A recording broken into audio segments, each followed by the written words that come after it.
और बड़ी खबर आपको बता रहे इस वक्त रामपुर में बड़ा हादसा हुआ। जी हां, बड़ी खबर इस वक्त। अब बिहार में विशेष भूमि सर्वेक्षण पूर्ण होने के बाद वैध कागजात के बिना गैर मजरूआ आम या सर्वसाधारण जमीन पर कब्जा करने वाले लोग बेदखल होंगे। हालांकि उम्मीद है कि सरकार को ग्रामीण क्षेत्रों में जमीन का बड़ा रकबा प्राप्त हो जाएगा।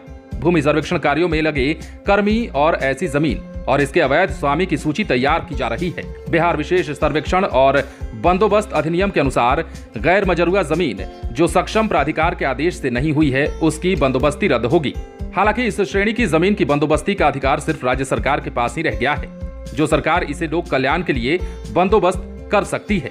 सरकार के इसी अधिकार से भूमि विहीन लोगों को आवास के लिए जमीन दी गई है।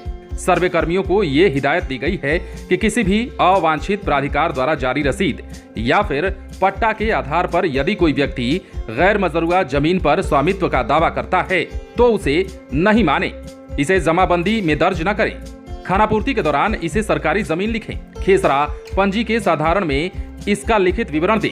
इस अधिनियम में यह भी उल्लेखित है कि भूतपूर्व जमींदार या फिर मध्यवर्ती द्वारा दिए गए पट्टे, हुक्मनामा और लगान की रसीद मान्य नहीं होंगे। सर्वे कर्मी को यह भी ध्यान रखना है कि गैर मजरूआ आम जमीन का उपयोग कहीं आवासीय परिसर के लिए तो नहीं हो रहा।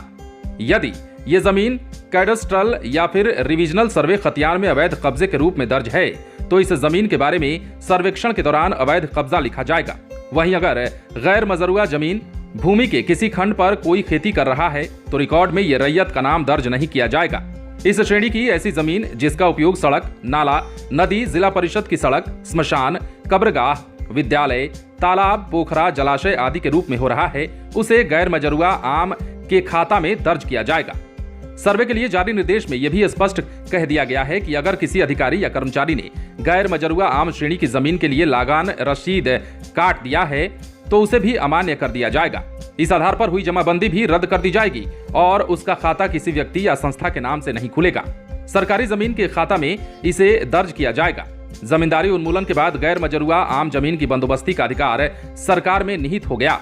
मंत्रिपरिषद की स्वीकृति और उसी आधार पर जारी आदेश से ही किसी भी व्यक्ति या संस्था के नाम इस जमीन की बंदोबस्ती होती है और इसी अधिकार के अंतर्गत 2010 में भूमिहीन महादलितों को ग्रामीण क्षेत्रों में आवास के लिए 3 डिसमिल भूमि देने का फैसला किया गया और इसके लिए मंत्रिपरिषद ने प्रमंडलीय आयुक्तों को अधिकृत किया। लेकिन अब बिहार के उन तमाम लोगों के लिए बड़ी खबर निकलकर सामने आ रही है। सरकार ने जो तैयारी की है उसके मुताबिक अब अगर गैर मजरूआ जमीन पर आपने कब्जा जमाया हुआ है तो नियमानुकूल उसकी देखरेख करने के बाद आपसे वो जमीन कब्जा से मुक्त करा ली जाएगी। लेकिन उसके लिए भी सरकार ने कुछ बातें निहित कर दी हैं, जो बातें हम आपको इस वीडियो में बता भी चुके हैं। बिहार में वैसे भी ऐसे कई जमीन हैं जहां पर गैर मजरूआ के नाम पर लोग उसको खेती के इस्तेमाल में लाते हैं या फिर अपने निजी उपयोग में लाते हैं। ऐसे में अब सरकार बड़ा कदम उठाने जा रही है। आप बने रहें लाइव सिटीज के साथ। यदि आपने इस चैनल को सब्सक्राइब नहीं किया है तो सब्सक्राइब कर लीजिए ताकि हम आपको खबरों से अपडेट रख सकें।